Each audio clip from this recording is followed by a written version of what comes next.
ओम मुनित्रयं नमस्कृत्य तदुक्तिः परिभाव्य च वैयाकरणसिद्धान्तकौमुदीयं विरच्यते। सर्वेभ्यः श्रोतृभ्यः नमः।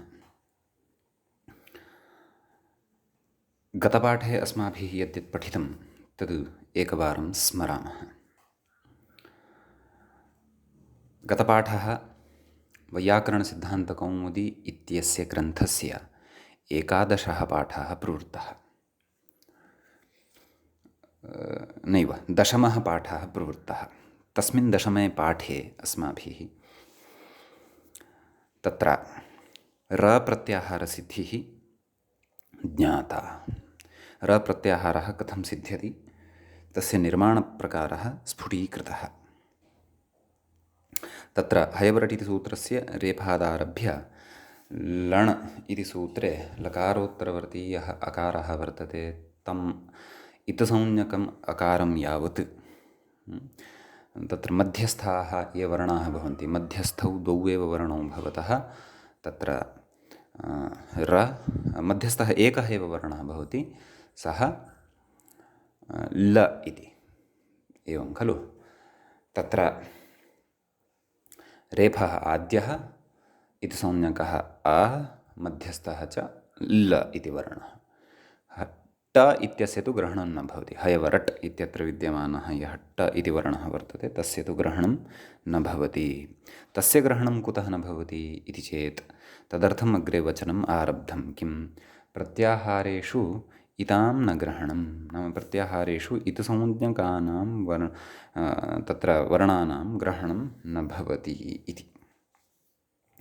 तत्र कश्चन निर्देशः दत्तः, मूले एव उक्तः।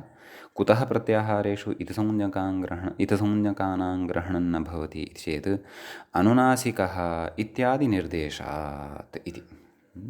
तत्र पुनः अग्रे उक्तं न हि अत्र ककारे परे अच् कार्यं दृश्यते। नाम अनुनासिकः इत्यत्र सकारोत्तरवर्ती यः इ इति वर्णः तस्मात् परे अस्ति क।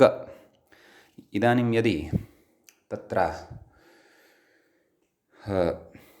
अच् इत्यस्मिन् वर्णे इतसंज्ञकानां, नाम अच् इत्यस्मिन् प्रत्याहारे इतसंज्ञकानाम् अपि वर्णानां ग्रहणं क्रियते, तर्हि तु ऋलृक् इत्यत्र विद्यमानः इतसंज्ञकः यः वर्णः वर्तते क, तस्य तस्मिन् अन्तर्भावात् तस्यापि अच्त्वं स्यात्। अच्त्वात् इको यणचि इत्यस्य सूत्रस्य प्रवृत्त्या अनुनासिक सकारोत्तरवर्तीयः इ इति वर्णः वर्तते तस्य यण्त्वं स्यात्। नाम यणसन्ध्या यकारादेशः स्यात्। समीचीनं। का स्थितिः स्यात्? अनुनास्यकः। ततः अनन्तरं लोपो व्योर्वलि इति एकं सूत्रम् अग्रे पठिष्यते। तेन सूत्रेण तेन सूत्रेण अस्य य इति वर्णस्य लोपः भविष्यति। यकारस्य लोपः अनुनास्कः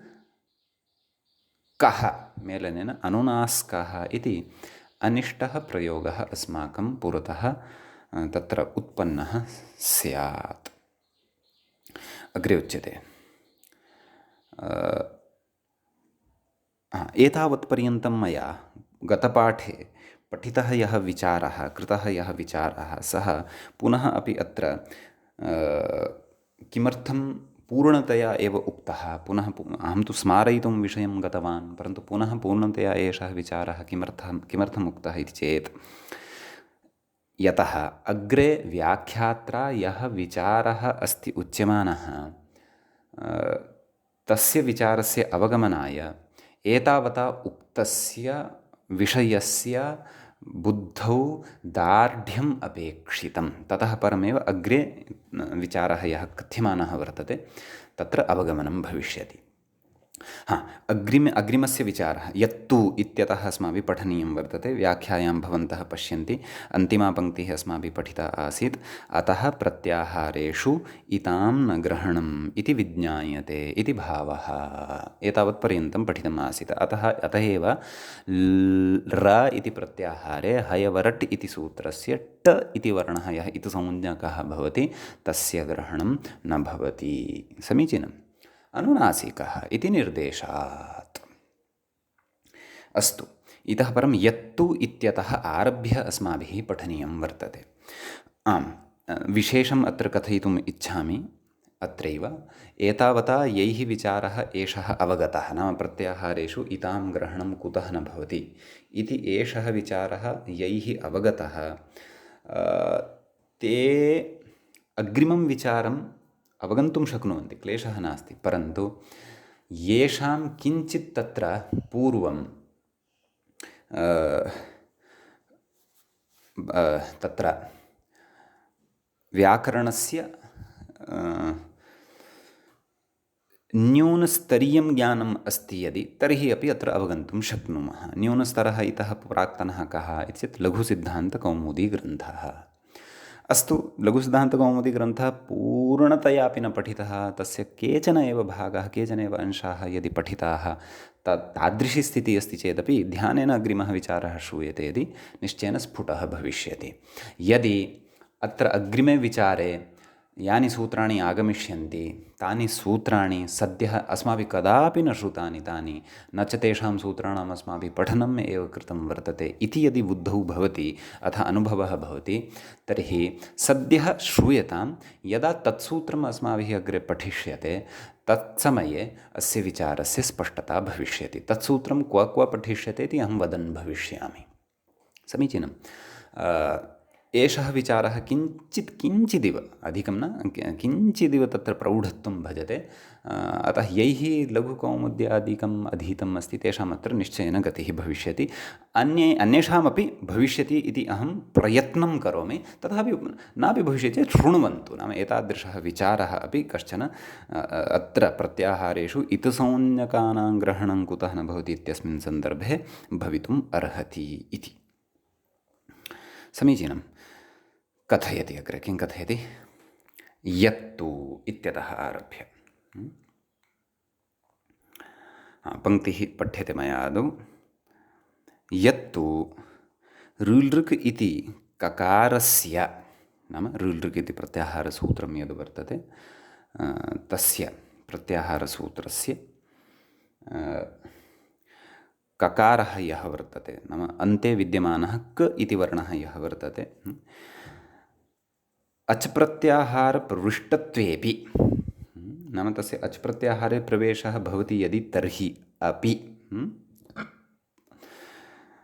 अत्र पूर्वपक्षः उपस्थाप्यमानः अस्ति एतावता, उत्तरपक्षत्वेन अग्रे समाधानं करिष्यते। एवं खलु? नाम ऋलृक् इति ककारस्य अच् प्रत्याहारप्रविष्टत्वेपि, नाम यदि तस्य अच् प्रत्याहारे प्रवेशः भवति तथापि क्षणाय यदि एवं मन्यामहे यत् तत्र अच् प्रत्याहारे क इति वर्णः अपि अन्तर्भवति इति, अच् प्रत्याहारप्रविष्टत्वेपि प्रत्ययस्थात् कात् पूर्वस्यात् इदाप्यसुपः इति अस्ति एकं सूत्रं। तत्र कौमुद्याम् अस्माभिः स्त्रीप्रत्ययप्रकरणे अग्रे इदं सूत्रं पठिष्यते।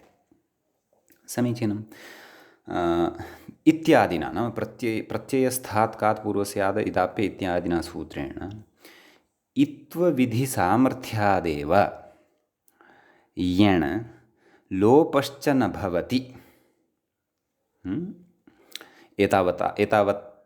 एतावत्याः एव पङ्क्तेः समन्वयनम् अत्र करोमि।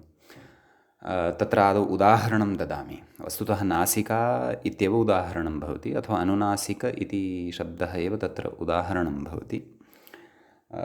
परन्तु तत्र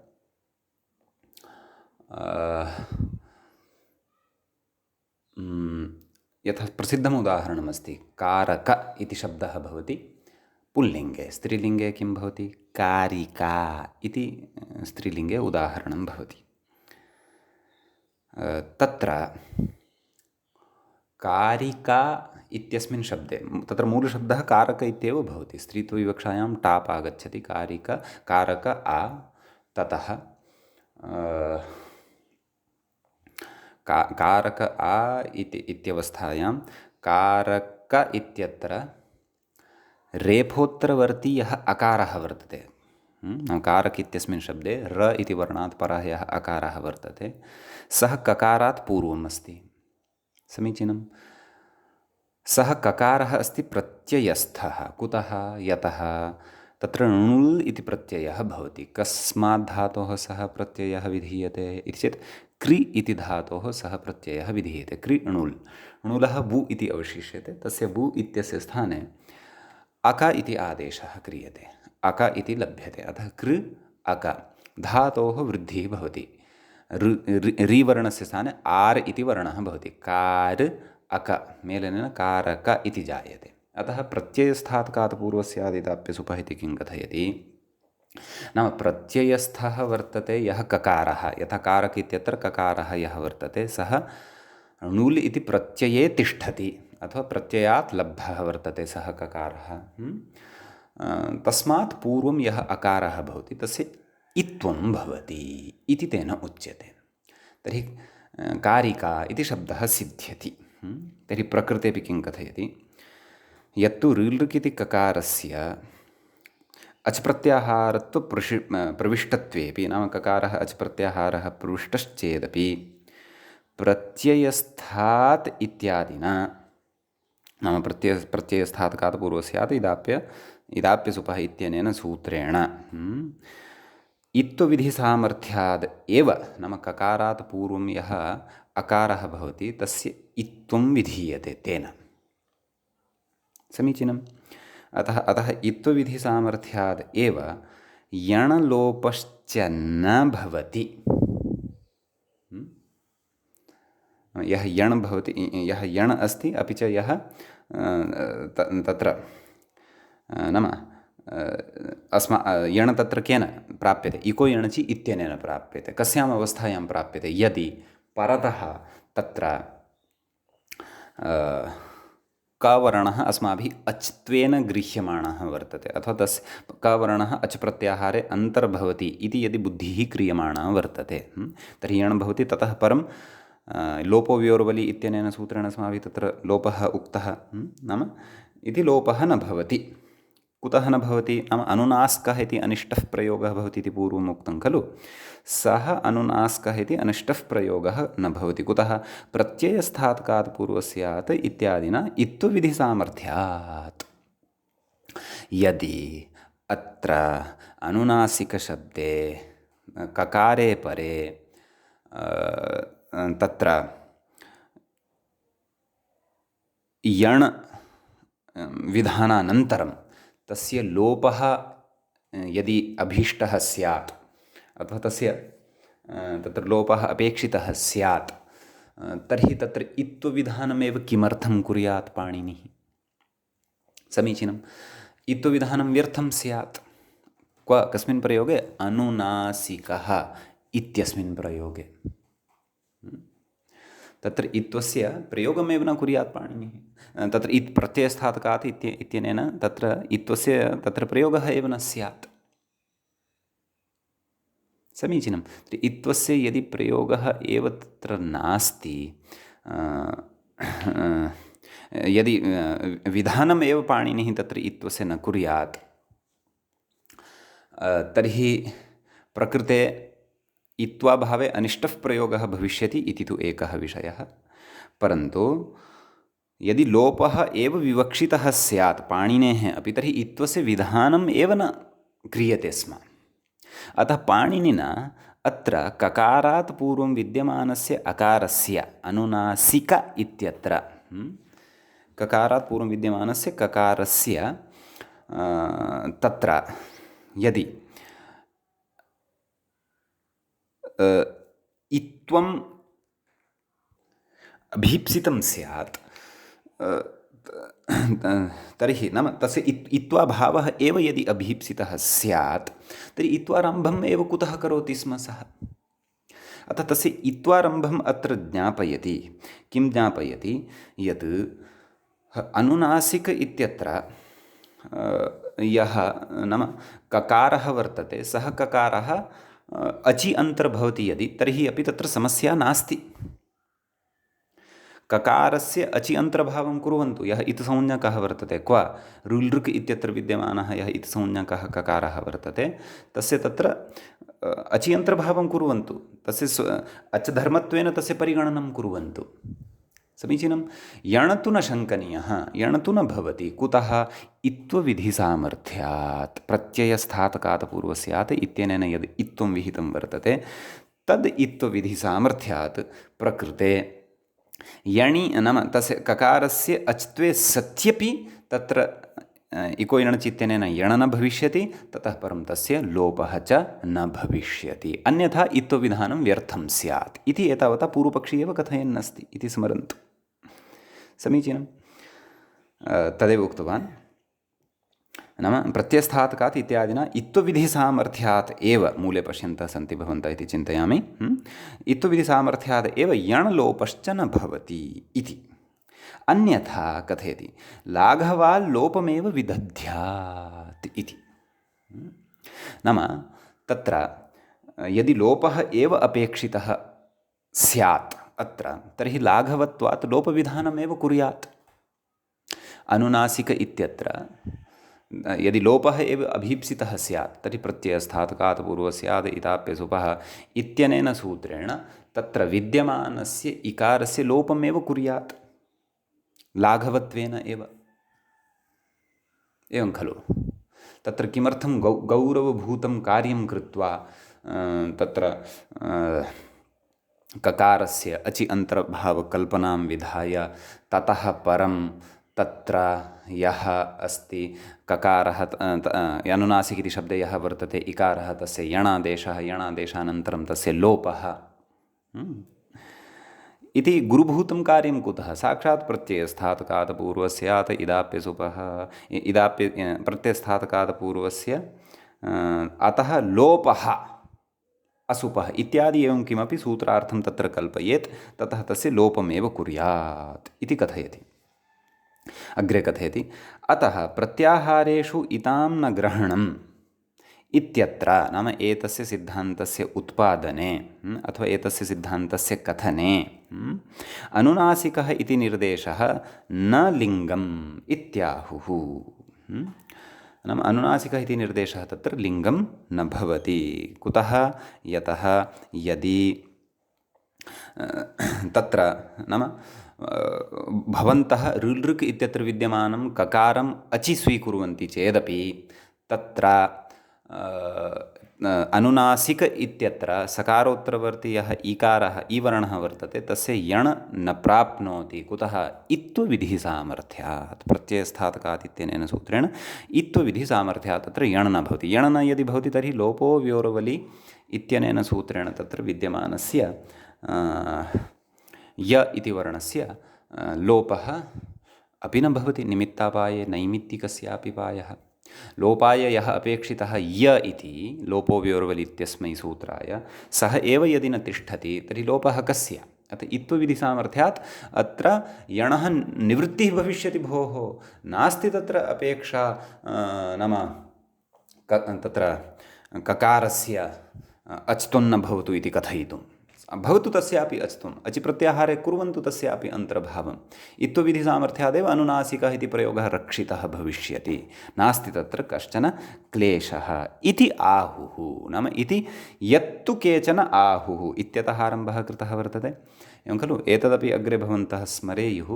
यत्तु इत्यस्य पदस्य प्रयोगः तत्र पूर्वपक्षोपस्थापने अथवा कस्यचित् खण्डनपूर्वकं तत्र विषयस्य उपस्थापने, नाम कश्चन विषयः उपस्थाप्यते ततः परं तस्य खण्डनं क्रियते। नाम इदं न एवं न भ्रमितव्यम्। अतः यत्तु इत्यनेन वचनेन सर्वदा पूर्वपक्षः एव उपस्थाप्यते। अग्रे कथयति तन्न, नाम यदुक्तं यद् भवद्भिः उच्यमानं वर्तते यत् अत्र अनुनासिकः इति प्रयोगः अथवा अनुनासिकः इति निर्देशः प्रत्याहारेषु इतां ग्रहणं न भवति इति सिद्धान्तप्रतिपादनाय तत्र अनुपयुक्तः वर्तते। कुतः?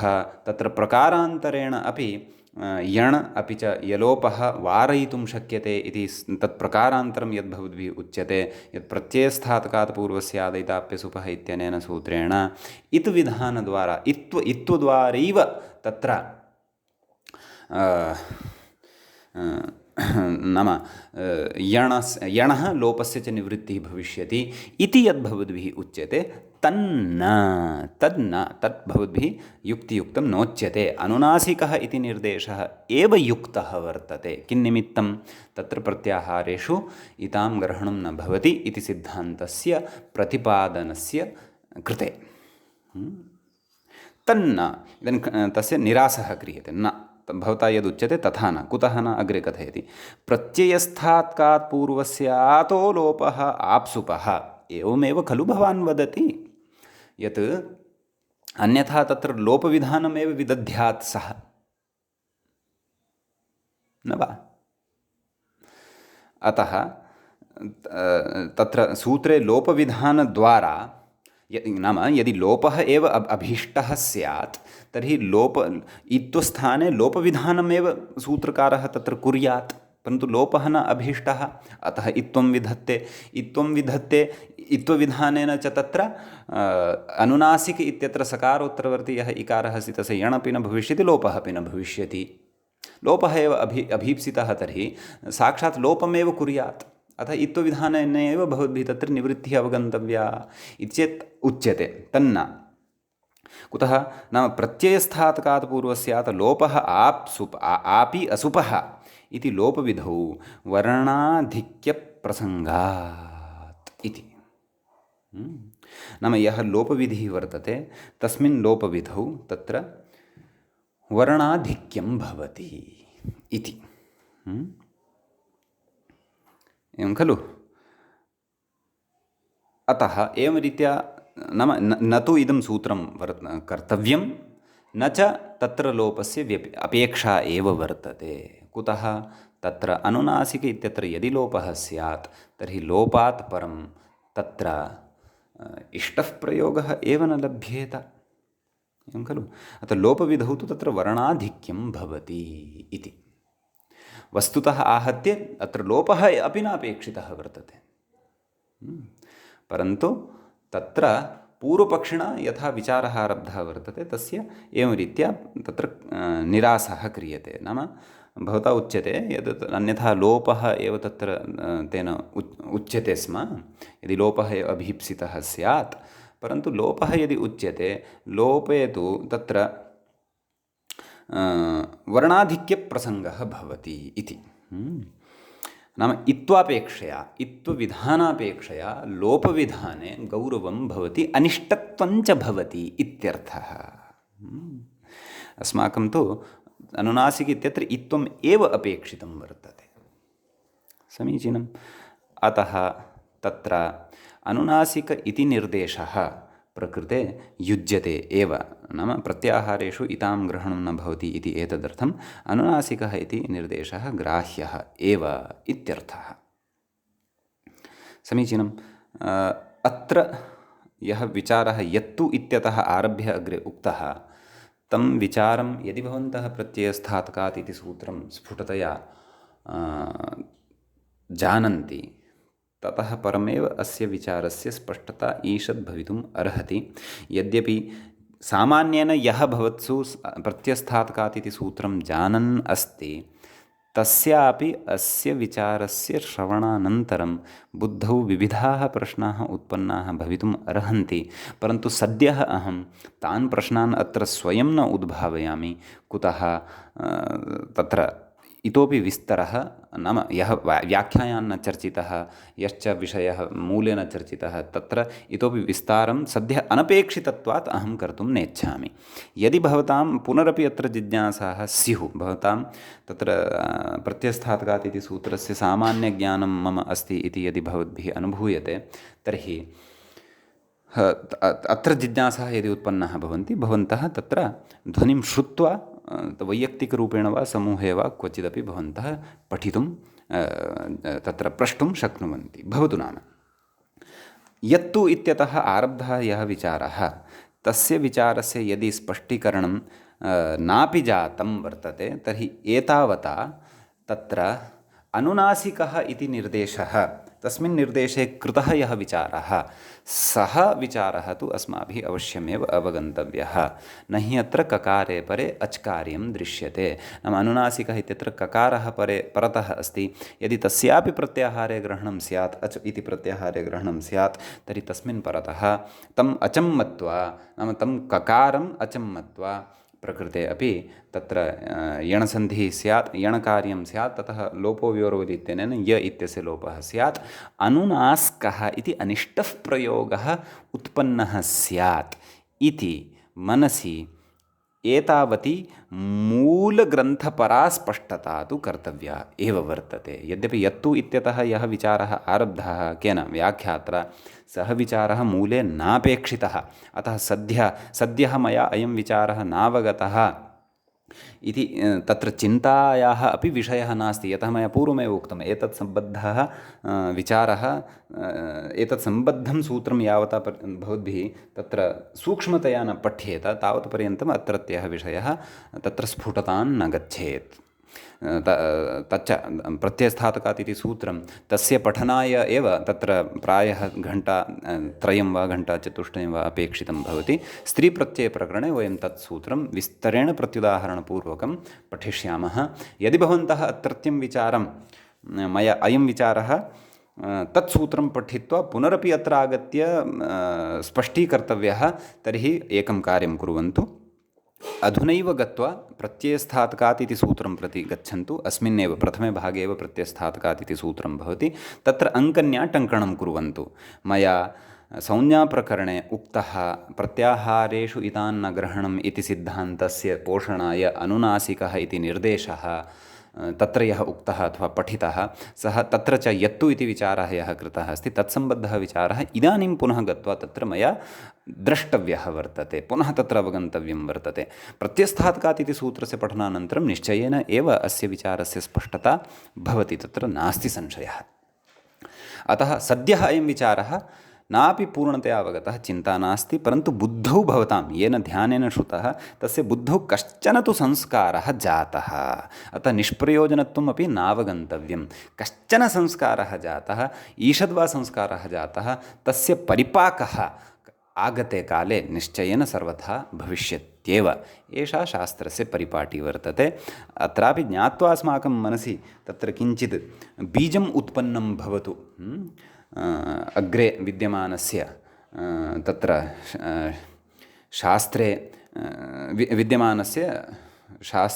विद्यमानानां शास्त्रे विचाराणां तदर्थं प्रकृते ग्रन्थकारः तत्र एवं रीत्या एतादृशान् विचारान् वदन् भविष्यति। भवतु नाम अलम् एतावता। अग्रे गच्छामः। अग्रे कथयति, प्रत्याहारशब्दस्य अप्रसिद्धार्थत्वात् आह इति। नाम प्रत्याहारशब्दः तत्र सूत्रकारेण स्वयं न प्रयुक्तः खलु। नाम प्रत्याहारशब्दस्य अप्रसिद्धार्थत्वात्, नाम प्रत्याहारस्य तथा बहु प्रसिद्धः अर्थः नास्ति। प्रत्याहारः कुत्र प्रयुज्यते? अत्रैव खलु उपयुज्यमानः अस्ति अस्माभिः, क्व शास्त्रेषु एव। लोके प्रत्याहारशब्दस्य प्रयोगः अतीव न्यूनः। व्याकरणशास्त्रे वा प्रयुञ्ज्महे अथवा तत्र योगदर्शने वा प्रयुञ्ज्महे। योगदर्शने प्रत्याहारः एकः विषयः एव भवति, अष्टाङ्गयोगस्य एकम् अङ्गम् एव भवति। स्वविषयाणाम् इन्द्रियेभ्यः यदा यदा असम्प्रोषः जायमानः भवति, सा स्थितिः असम्प्रोषमयी स्थितिः प्रत्याहारः भवति इति तत्र उच्यते। अतः तथा लोके प्रसिद्धः नास्ति। व्याकरणे तत्र प्रत्याहारः इत्युच्यते, परन्तु व्याकरणे अपि स्वयं सूत्रकारेण पाणिनिना तु प्रयुक्तः, पतञ्जलिना तु भाष्ये पर्याप्ततया प्रत्याहारशब्दः प्रयुक्तः, परन्तु पाणिना स्वयं एते प्रत्याहाराः, पाणिना प्रत्याहाराः साक्षात् उक्ताः, परन्तु एते प्रत्याहाराः सन्ति इति तु नोक्तं खलु। इति तु पतञ्जलिना एव अस्माकं कृते तत्र बोधितम्। अतः कथयति, प्रत्याहारशब्दस्य अप्रसिद्धार्थत्वात्, नाम तस्य अर्थः तावान् प्रसिद्धः नास्ति इति कृत्वा तत्र आह नाम कथयति। किं कथयति? मूले पश्यन्तु, आदिरन्त्येन इत्यादिना। मूले पश्यन्तु, आदिरन्त्येन इति अर्थात् आदिरन्त्येन सहेता इत्येतत् सूत्रेण कृताः संज्ञाः प्रत्याहारशब्देन व्यवह्रियन्ते इति। आदिरन्तेन सहेता इति यत् सूत्रं वर्तते तत् सूत्रं याः संज्ञाः करोति ताः संज्ञाः प्रत्याहारसंज्ञाः भवन्ति इत्यर्थः। समीचीनं। कथयति अग्रे किं व्याख्याने व्युत्पत्तिं कथयति कस्य प्रत्याहार इति शब्दस्य। प्रत्याह्रियन्ते संक्षिप्यन्ते वर्णाः इति व्युत्पत्तेरिति भावः। प्रत्याह्रियन्ते संक्षिप्यन्ते वर्णाः इति प्रत्याहार इति शब्दस्य व्युत्पत्तिः क्रियते। प्रत्याह्रियन्ते एतस्य अर्थः उक्तः कः? संक्षिप्यन्ते इति। नाम संक्षेपः यत्र वर्णानां क्रियते। अ इ उण् इति अस्ति, तत्र लाघवेन उच्यते अण् तावदेव। आदिरन्तेन सहेता इत्यनेन सर्वेषामपि तत्र मध्यगानामपि आद्यस्यापि च ग्रहणं भवति, एवं खलु इति व्युत्पत्तिः उक्ता। अग्रे इतोपि सूक्ष्मतया व्युत्पत्तिविचारणे यदि प्रविशामि तर्हि प्रति आ अर्थात् आङ् इति उपसर्गः, प्रति आ इति उपसर्गद्वयपूर्वकत्वात् हृञहरणे इति धातोः घञ् प्रत्ययः भवति। घञः अ अवशिष्यते। धातौ विद्यमानः यः ऋ इति वर्णः तस्य स्थाने आर् इति भवति। अतः प्रति आ हार् अ, प्रति आ अनयोः मध्ये यण्, प्रत्याहार प्रत्याहार इति सिद्ध्यति। सः घञ् प्रत्ययः केन भवति इति सर्वं वयं तत्र कृदन्तप्रकरणे पठिष्यामः। भवतु इति व्युत्पत्तेरिति भावः। अग्रे कथयति न च अणुदित्सूत्रसिद्धासु अ इ उ इत्यादि संज्ञासु अतिप्रसङ्गः शङ्क्यः इति। समीचीनं। नाम एषा पङ्क्तिः अपि अग्रे अग्रिमा या पङ्क्तिः अस्ति एषा पङ्क्तिः अपि तेनैव अवगन्तुं शक्यते यः पूर्वं लघुसिद्धान्तकौमुद्यां वा न्यूनातिन्यूनम् अणुदित्सवर्णस्य चाप्रत्ययः इत्यस्य सूत्रस्य अर्थं पठितवान् अस्ति। प्रतीयते विधीयते इति प्रत्ययः अविधीयमानः अण् उदित् च तत्र सवर्णस्य संज्ञा स्यात् इति तस्य अर्थः ग्रहणकशास्त्रं तद्भवति इत्यपि तत्र उच्यते। अतः अत्र भवन्तः यदि पूर्वं मम अकस्सवर्ण एतद् अणुदितसवर्णस्य चाप्रत्ययः इत्यस्य सूत्रस्य यदि मम ज्ञानं नास्ति तर्हि शृण्वन्तु केवलम्। अत्र यदि अस्ति किञ्चिद्वा तत्सूत्रं किं करोति कथं तस्य ग्रहणकशास्त्रत्वं वर्तते तर्हि निश्चयेन अग्रिमः विचारः भवतां स्पष्टः न भवति।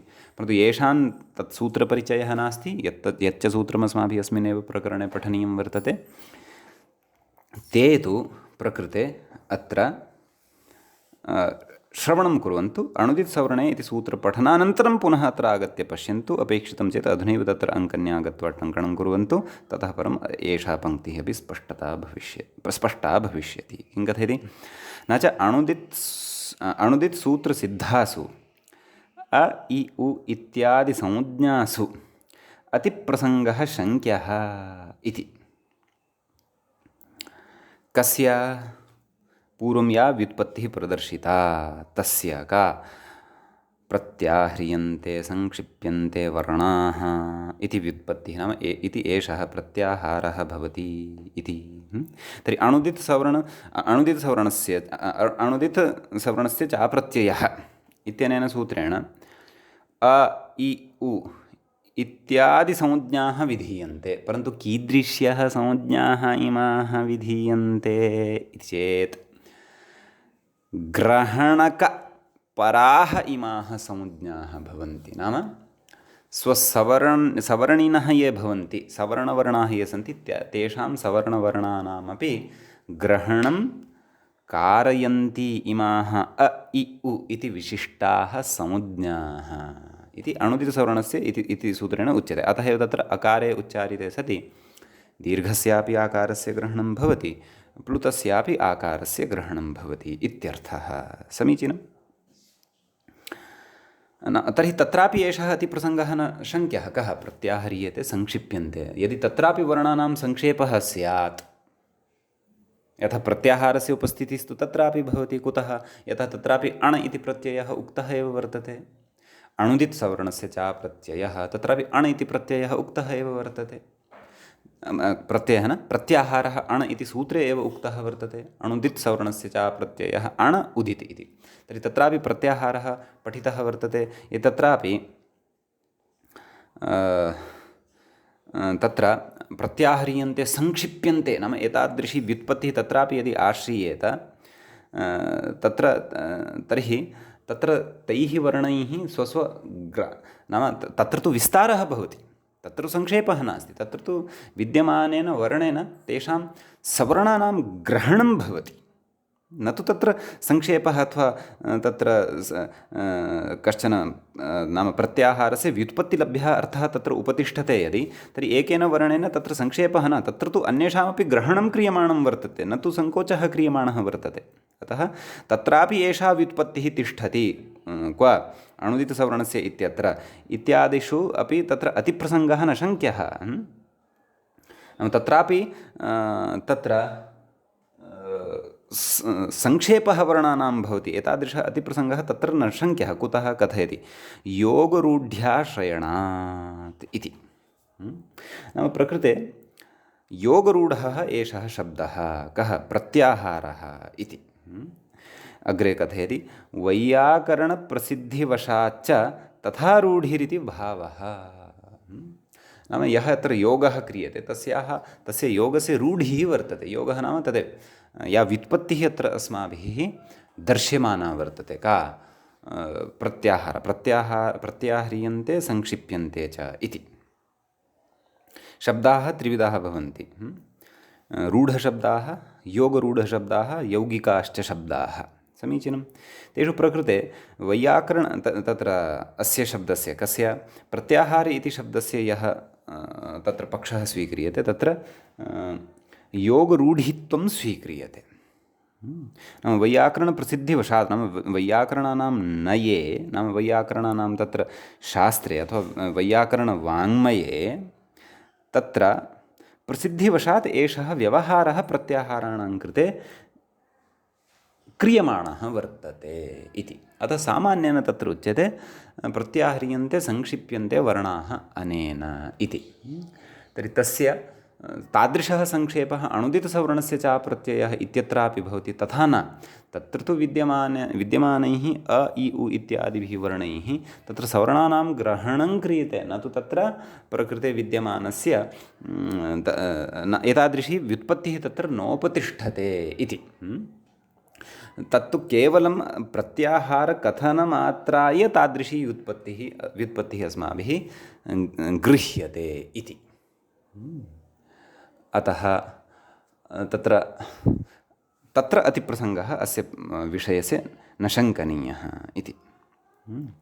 इति अणुदितसवर्णस्य च प्रत्ययः इति सूत्रं यदि पठन्ति ततः परं तस्य सूत्रज्ञानात् परमेव एतस्याः विपङ्क्तेः तत्र स्पष्टता स्यात् इति। यदि अस्याः पङ्क्तेः पूर्णतया अधुना स्पष्टता नास्ति चेदपि सद्यः त्यक्तुं शक्यते, परन्तु श्रुता एषा पङ्क्तिः इति कृत्वा प्रयोजनं तु निश्चयेन वर्तते। क्वचिद्वा तस्य प्रयोजनं निश्चयेन उपस्थितं भविष्यति। अग्रे कथयति तत्र वर्णसमाम्नायसूत्रेण इदानीम् इतः अग्रे प्रत्याहाराणां परिगणनं कुर्वन्नस्ति। कः? ग्रन्थकारः, व्याख्यातृग्रन्थकारः। कति प्रत्याहाराः सन्ति? आहत्य सर्वान् अपि प्रत्याहारान् आनीय अस्माकं पुरतः उपस्थापयन् वर्तते। तत्र तेषां आहत्य गणनां कृत्वा वदन्नस्ति यत् समग्रे अपि पाणिनीयवाङ्मये एतावन्तः प्रत्याहाराः वर्तन्ते इति। समीचीनं। किं कथितवान् तत्र वर्णसमाम्नायसूत्रेण पूर्वेण णकारेण एकः प्रत्याहारः इति। प्रत्याहारसूत्रेषु तत्र इत् संज्ञकवर्णेषु णकारद्वयं दृश्यते। एकः णकारः तु तावत् अण अण इति प्रथमम् एव यत् प्रत्याहारसूत्रं वर्तते तत्र वर्तते। अपरः णकारः तत्र लण इत्यत्र वर्तते। अतः तत्रापि कस्य विषये उच्यते नाम वर्णसमाम्नायसूत्रेण पूर्वेण णकारेण एकः प्रत्याहारः। नाम प्रथमः यः णकारः वर्तते तेन एकस्य प्रत्याहारस्य रूपसिद्धिः भवति। समीचीनम्। अग्रे कथयति स च अण् प्रत्याहारमपि ज्ञापयन् अस्ति। सः कः? अण् इत्येव प्रत्याहारः। तर्हि एतावता एकः प्रत्याहारः जातः। अग्रे पश्यन्तु। ककारेण त्रयः नाम ऋलृक् इत्यत्र विद्यमानः यः कवर्णः वर्तते तेन कवर्णेन त्रयः प्रत्याहाराः गृह्यन्ते इत्यर्थः। के के ते? अक् इक् उक् इति कथयन् अस्ति। तर्हि कति जाताः आहत्य इति चत्वारः प्रत्याहाराः जाताः। एवमेव यथा यथा अग्रे गच्छामः गच्छन्तः भविष्यामः तथा तथा वयं तत्र प्रत्याहारस्य गणनामपि कुर्मः। प्रत्याहाराणाम् एतेषां गणनामपि कुर्मः। समीचीनं। तर्हि ककारेण नाम क इति संज्ञकः यः वर्णः वर्तते ऋलृक् इत्यत्र तेन ककारेण तत्र त्रयः प्रत्याहाराः गृह्यन्ते। के के ते? अक् इक् उक् इति। तर्हि आहत्य कति प्रत्याहाराः जाताः? चत्वारः प्रत्याहाराः जाताः। एकः अण इत्यनेन इत्युक्तं खलु अतः। अग्रे कथयति ङकारेण एकः एङ् इति तावदेव। नाम तादृशाः प्रत्याहारः अथवा तादृशः प्रत्याहारः यस्य अन्ते ङ इति वर्णः भवति सः तु एकः एव अस्ति समग्रेऽपि पाणिनीय वाङ्मये। अतः सः तत्र भवति ईङ् इति प्रत्याहारः। तर्हि आहत्य कति जाताः इति चेत् पञ्चप्रत्याहाराः एतावता जाताः। अग्रे कथयति चकारेण चत्वारः नाम इति संज्ञकः यः चकारः वर्तते क्व अयौच् इत्यत्र तेन चकारेण सह तत्र चत्वारः प्रत्याहारः लभ्यन्ते। अथवा तेन चकारेण चत्वारः प्रत्याहाराः लभ्यन्ते। के के? अच् इच् एच् ऐच् इति। अच् प्रत्याहारः, इच् प्रत्याहारः, एच् प्रत्याहारः, ऐच् इति च प्रत्याहारः। समीचीनं। तत्र कति जाताः आहत्य? एङ् इति प्रत्याहारं यावत् पञ्च जाताः आसन्। इदानीं चत्वारः तत्र एतेपि यदि मेल्यन्ते अच् इच् एच् ऐच् तर्हि तत्र आहत्य 9 प्रत्याहाराः सिद्धाः भवन्ति। तर्हि एतावता 9 जाताः खलु। अग्रे किं कथयति? टकारेण एकः टकारः यः अस्ति हयवरट् इत्यत्र इतसंज्ञकः तेन इतसंज्ञकवर्णेन एकः प्रत्याहारः गृह्यते। सः कः? अट् इति कथयन् अस्ति खलु। तर्हि एकः इतोपि युक्तः। कति जाताः? 10 प्रत्याहाराः सम्पन्नाः। समीचीनम्। अग्रे किं कथयति तत् पश्यन्तु। पकारेण णकारेण त्रयः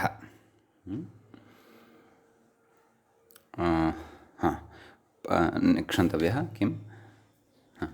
परेण पकारेण इति न क्षन्तव्यः। परेण णकारेण त्रयः। परः णकारः कः? लण् इत्यत्र विद्यमानः यः ण इति वर्णः तेन इत्यर्थः। पूर्वेण णकारेण तु अस्माभिः एकः एव प्रत्याहारः पठितः। परेण णकारेण त्रयः भवन्ति इत्युक्तं। ते के? अण् इण् यण्। पूर्वेण णकारेण अयुण् इत्यत्र तु अस्माभिः एकः एव पठितः। सः कः? अण् इति तावदेव। अत्र परेण त्रयः भवन्ति अण् इण् यण् इति। एवं खलु। तर्हि पूर्वं कति जाताः आसन्? 10। इदानीं त्रयः इतोपि तत्र वृद्धाः। कति सम्पन्नाः? 13 प्रत्याहाराः सम्पन्नाः। समीचीनम्। एतां गणनां बुद्धौ स्थापयन्तु। यथा अग्रे अग्रे योजयित्वा अग्रे गच्छन्तः भवामः। अन्ते ज्ञास्यामः यत् आहत्य कति प्रत्याहाराः भवन्ति। अग्रे कथयति मकारेण चत्वारः इति केते परिगणयति अं यं ञं ङम् इति एते चत्वारः इतोपि सन्ति ये मकारेण नाम ञमगणनम् इत्यत्र विद्यमानेन म इति संज्ञकेन ये चत्वारः सिद्ध्यन्ति। तर्हि पूर्वं 13 आसन्, अधुना चत्वारः इतोपि वृद्धाः आहत्य 17 प्रत्याहाराः एतावता लब्धाः। अग्रे कथयति ञकारेण एकः। क्व सः ञकारः जभञ् झभञ् इत्यत्र, अतः तेन एकः एव प्रत्याहारः। सः कः यङ् इति। अतः कति जाताः 17 पूर्वमासन्, एकः इतोपि युक्तः, 18 प्रत्याहाराः सम्पन्नाः। अग्रे कथयति षकारेण द्वौ। षकारेण तत्र द्वौ प्रत्याहारौ अवगन्तव्यौ। कौतौ झष् भष् घढ धष् इत्यत्र विद्यमानः ष इति वर्णः तेन नाम तेन इतसंज्ञकेन द्वौ इति भवतः। कति जाताः 20, यतः पूर्वम् 18 लब्धाः आसन्, द्वौ इतोपि वृद्धौ, अतः 20 आहत्य सम्पन्नाः। अग्रे कथयति शकारेण षट्। श इति तालव्यः यः वर्तते तेन षट् प्रत्याहाराः भवन्ति। के अश् हश् वश् झष् जश् वश् इति। समीचीनम्। अयञ्च श क्व भवति जबगड् दश् इत्यत्र भवति। अतः तेन इतसंज्ञकेन एते षट् प्रत्याहाराः निर्मीयन्ते। अयुण् इत्यस्य अकारादारभ्य एकः अश्, हयवरट् इत्यस्य हकारादारभ्य एकः हश्, हयवरट् इत्यस्य वकारादारभ्य एकः वश्, झभञ् इत्यस्य झकारादारभ्य एकः झष्, जबगडदश् इत्यस्य जकारादारभ्य एकः जश्। अग्रे किं कथयति वश् इति। वश् पूर्वम् आगतः खलु बश् बश् बश् इति। अत्र मध्ये बकारः योजनीयः, लेखनदोषः एषः, एतं परिष्कुर्वन्तु। बश् इति जबगडदश् इति, तत्र जबगडदश् इत्यस्य सूत्रस्य एव बकारादारभ्य बश् इति एकः प्रत्याहारः। एकाचो बशो बश्झषन्तस्य स्तुवोः इत्यत्र पठिष्यते अस्माभिः। भवतु। आम्, तर्हि आहत्य कति जाताः? पूर्वं कति आसन्? 20। एते षड् इतोपि युक्ताः तत्र, तर्हि कति सञ्जाताः? 26। 26 प्रत्याहाराः एतावता सम्पन्नाः। अग्रे कथयति वकारेण एकः, केवलः एकः। कः सः? छौ इति। एषः व क्व अस्ति? खाफा छाठा थ चट तौ इत्यत्र। अतः एतेन वकारेण सह एकः प्रत्याहारः लभ्यते। कुतः आरभ्य? खाफा छाठा थ चट तौ इत्यस्य एव छकारादारभ्य छौ इति। नश्छव्यप्रशान् इत्यत्र अस्माभिः पठिष्यते अयं प्रत्याहारः। भवतु। तर्हि कति सञ्जाताः? 27। 26 पूर्वं सञ्जाताः आसन्, एकः इतोपि युक्तः, 27 प्रत्याहाराः सम्पन्नाः। अग्रे कथयति यकारेण 5। नाम कपै इत्यत्र विद्यमानः यः य इति वर्णः, तेन य इति वर्णेन 5 प्रत्याहाराः सिद्धाः भवन्ति। के ते? यै, मै, झै, खै, च्यै इति। यै इत्यत्र पश्यन्तु, तत्र हयवरट् इत्यस्य यकारादारभ्य कपै इत्यस्य यकारं यावत् यै इति प्रत्याहारः भवति। मै इति ञमगणनम् इत्यस्य मकारादारभ्य एकः प्रत्याहारः भवति। झभञ् इत्यस्य झकारादारभ्य झै इति भवति। खफ छट चटत इत्यस्य खकारादारभ्य खै इति एकः प्रत्याहारः भवति। खफ छट चटत इत्यत्रैव विद्यमानात् चकारादारभ्य चै इति एकः प्रत्याहारः भवति। समीचीनं। तर्हि एते कति सन्ति? 5 सन्ति। पूर्वं कति पठिताः आसन्? 27। आहत्य कति सञ्जाताः? 32। सप्तविंशतिः पञ्च इतोपि वृद्धः खलु सम्यक् एव गणना कृता किल मया सत्यम् आम् आम् 22 प्रत्याहाराः सम्पन्नाः समीचीनम् अग्रे कथयति रेफेण पञ्च इतोपि पञ्चवृद्धाः रेफेण कः क्व एषः रेफः पठितः प्रत्याहारसूत्रेषु शेषसर् इत्यत्र तर्हि तत्र यर् झर् खर् चर् शर् एते पञ्चप्रत्याहाराः भवन्ति यर् इति यवर्ट् इत्यतः आरभ्य झय इति झमै इत्यतः आरभ्य खपछटत् चटत् इत्यतः खर् खपछटत् चटत् इत्यस्य एव चकारादारभ्य चर् शशसर् इत्यस्मिन्नेव सूत्रे विद्यमानात् शकारादारभ्य शर् इति प्रत्याहारः सिद्धः भवति इत्यर्थः समीचीनम् अग्रे कथयति लकारेण षट् क्षन्तव्यः गणना कियती जाता पूर्वं 32 आसन् खलु पञ्च तत्र इतोपि मेल्यन्ते चेत् 37 प्रत्याहाराः सिद्ध्यन्ति समीचीनम् अग्रे कथयति लकारेण षट् एषः लकारः क्व पठ्यते इति चेत् हल् इत्यत्र पठ्यते खलु अन्ते ल इति वर्णः अतः तेन षट् प्रत्याहाराः के ते अल् हल् वल् रल् झल् शल् इति अयुण् इत्यत्र विद्यमानात् अकारात् अल् नाम आदिमात् वर्णात् अन्त्यः तु सर्वत्र ल इत्येव भविष्यति हयवरट् इत्यस्य हकारात् हल् हयवरट् इत्यस्य एव वकारात् वल् हयवरट् इत्यस्य एव रेफात् रल् झभञ् इत्यस्य झकारात् झल् शशसर् इत्यस्य शकारात् शल् इति प्रत्याहारः भवति तर्हि कति आसन् पूर्वं 37 एते षट् इतोपि योजिताः यदि तर्हि कति सम्पन्नाः 43 प्रत्याहाराः सम्पन्नाः अग्रे कथयति अकारेण एकः रप्रत्याहारः यः दीक्षितमते अस्माभिः पूर्वं पठितः हयवरट् इत्यस्य रेफादारभ्य लण् इति सूत्रस्य तत्र लकारोत्तरवर्तिनम् अकारं यावत् एकः प्रत्याहारः यः अस्ति सः अपि योज्यते चेत् तर्हि कथयति अग्रे इति एकः रप्रत्याहारः इति वर्णसामाम्नायिकाः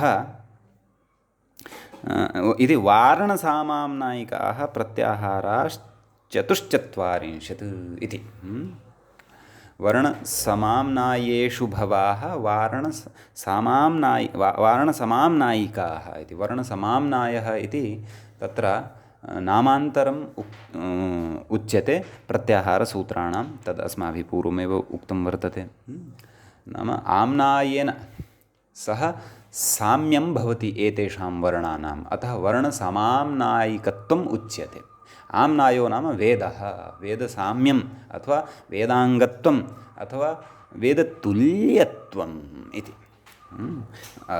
साक्षात् वेदत्वं तु न इति केषाञ्चन मते साक्षात् वेदः एव अयम् इति केषाञ्चन मते अतः अस्माकं तत्र सिद्धान्तपरतः यः अर्थः अस्माभिः ग्राह्यः सः तम् अर्थं वयं युक्तियुक्तं कञ्चनपि गृहीतुं शक्नुमः वस्तुतः तु योग्यम् इदं यत् वेदाङ्गत्वं तत्र व्याकरणस्य स्वीक्रियते अतः एतेषां प्रत्याहारसूत्राणाम् अपि वेदाङ्गत्वम् अस्माभिः तत्र मन्तव्यम् समीचीनम् अस्तु एवञ्च चतुश्चत्वारिंशत् इमानि सूत्राणि भवन्ति अग्रे कथयति एतेषामेव शास्त्रे उपयोगात् इति शास्त्रे एतेषामेव चतुश्चत्वारिंशतः प्रत्याहाराणां प्रयोगः अथवा उपयोगः क्रियते इत्यर्थः अपि च तत्र किं कथयामि चेत् 44 प्रत्याहाराः सर्वेषां मते न ये रप्रत्याहारं खण्डयन्ति नागेशादयः अथवा रप्रत्याहारस्य दीक्षितेन कल्पितं रप्रत्याहारं नाङ्गीकुर्वन्ति दीक्षितः रप्रत्याहारकल्पनया यां शास्त्रीयां प्रक्रियां साधयति तां प्रक्रियां ये जनाः प्रकारान्तरेण साधयन्ति अर्थात् र इति प्रत्याहारस्य अस्तित्वमेव नास्ति इति अङ्गीकुर्वन्ति भाष्ये क्वापि अयं प्रत्याहारः नोक्तः इति ये वदन्ति तेषां मते तु एकः प्रत्याहारः न्यूनः भवत्येव, तत्र तु नास्ति संशयः। अतः तत्र तु आहत्य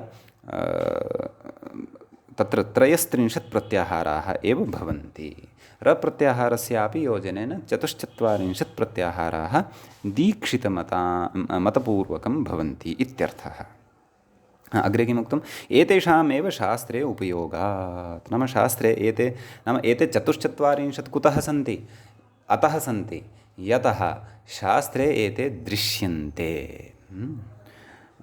तत्र शास्त्रे एतैः प्रत्याहारैः व्यवहारः कृतः वर्तते इति। रप्रत्याहारे अपि शास्त्रे प्रयुक्तः वर्तते इति भट्टोजिदीक्षितः प्रतिपादयति, अग्रे प्रतिपादयिष्यति। संक्षेपेण अधुनैव कथयामि चेत् उरण् रपरः इत्यस्मिन् सूत्रे तत्र रपरः यस्मात् सः रपरः, तत्र र इति पाणिनिना रप्रत्याहारः एव पठितः अस्ति भोः। अतः तस्मात् र इत्यस्यापि ग्रहणं भवति, ल इत्यस्यापि ग्रहणं भवति। र इत्यस्य ग्रहणे सति कृष्णर्धि इति सिद्ध्यति, ल इत्यस्य ग्रहणे सति तवल्कारः इति सिद्ध्यति इति दीक्षितः प्रतिपादयति। परन्तु अन्ये तु नागेशादयः तत्र प्रकारान्तरेण प्रतिपादयन्ति इति किञ्चित् सङ्केतेन मया पूर्वमपि उक्तम् अस्ति, अधुनापि उक्तं। विशेषेण तु उरण् रपरः इति सूत्रपठनसमये अस्माभिः अग्रे ज्ञास्यते। भवतु नाम तर्हि शास्त्रे एतेषां व्यवहारः वर्तते, अतः एते 44। एवं खलु? यदि शास्त्रीयं व्यवहारं त्यजामः तर्हि इतोपि एतेषां संख्या भवितुम् अर्हति। ये शास्त्रे न व्यवहृताः तादृशाः अपि अत्र निर्मातुं शक्यन्ते, अथवा तादृशाः अपि अत्र निर्मिताः भवितुम् अर्हन्ति। कथयति अग्रे।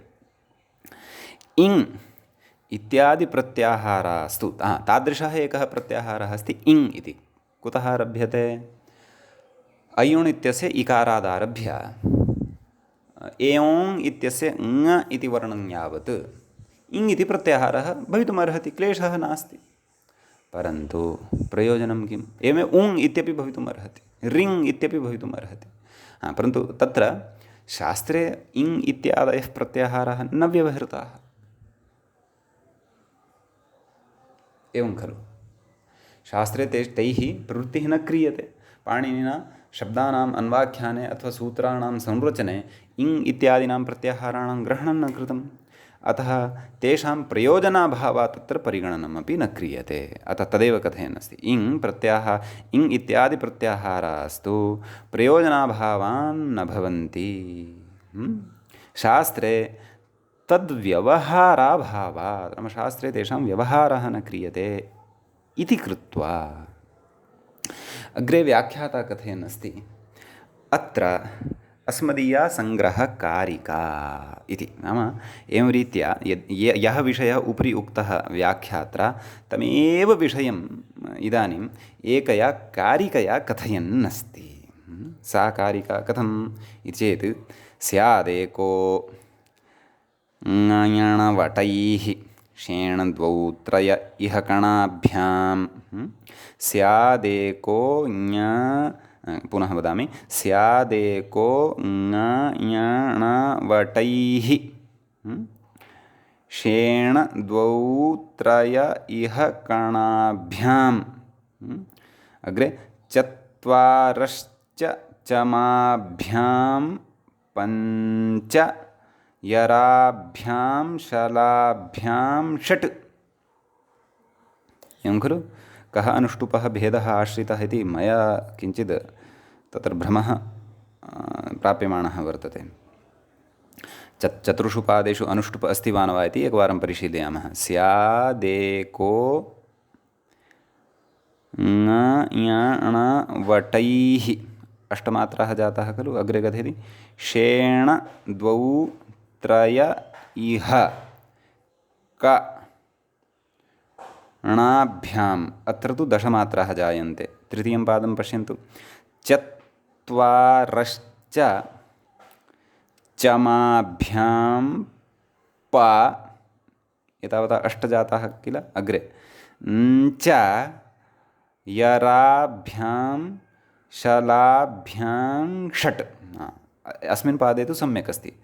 अतः अनुष्टुपः कश्चन भेदः यस्मिन् द्वितीयपादे दशमात्राः अपि भवन्ति इति मम संज्ञाने नास्ति, अथवा अत्र किं वृत्तम् अस्ति इति अहं न जानामि। भवत्सु यदि केचन आलङ्कारिकाः वर्तन्ते अथवा छन्दसः सा विधः अथवा सः विधिः ज्ञायेत, यत्र अनुष्टुपि, यद्यपि अनुष्टुपः बहवः प्रकाराः सन्ति, एकः प्रकारः श्लोके षष्ठं गुरुज्ञेयम् इत्येव नास्ति। भवन्तः छन्दश्शास्त्रं पश्यन्ति यदि, तर्हि अनुष्टुपः तत्र अन्येपि प्रकाराः प्राप्यन्ते, परन्तु सद्यः मम एषः प्रकारः उपस्थितः नास्ति, अतः अत्र इतोपि अधिकम् अहं किमपि न कथयामि। अस्तु, भवतु। नाम कारिकायाः अर्थं तु वयम् अवगच्छामः। नाम 33 प्रत्याहाराः ये वर्तन्ते, तेषाम् अत्र एकया कारिकया कथं सारल्येन परिगणनं कर्तुं शक्यते इति तत्र विषयः कश्चन उच्यमानः वर्तते। समीचीनम्। अस्तु, अस्याः कारिकायाः समन्वयनं वयम् अग्रिमे पाठे करिष्यामः। अद्य एतावत्पर्यन्तं पठितं विषयमेव बुद्धौ संस्थाप्य वयम् अस्य एव विषयस्य दृढीकरणं कुर्मः। अग्रिमपाठे अग्रे पठिष्यामः। अत्रैव मङ्गलं कुर्मः। मुनित्रयं नमस्कृत्य उक्तीः परिभाव्य च वैयाकरणसिद्धान्तकौमुदीयं विरच्यते। सर्वेभ्यः श्रोतृभ्यः नमः। एवञ्च संज्ञाप्रकरणस्य एषः अस्माकम् 11 पाठः प्रवृत्तः। नमः सर्वेभ्यः श्रोतृभ्यः।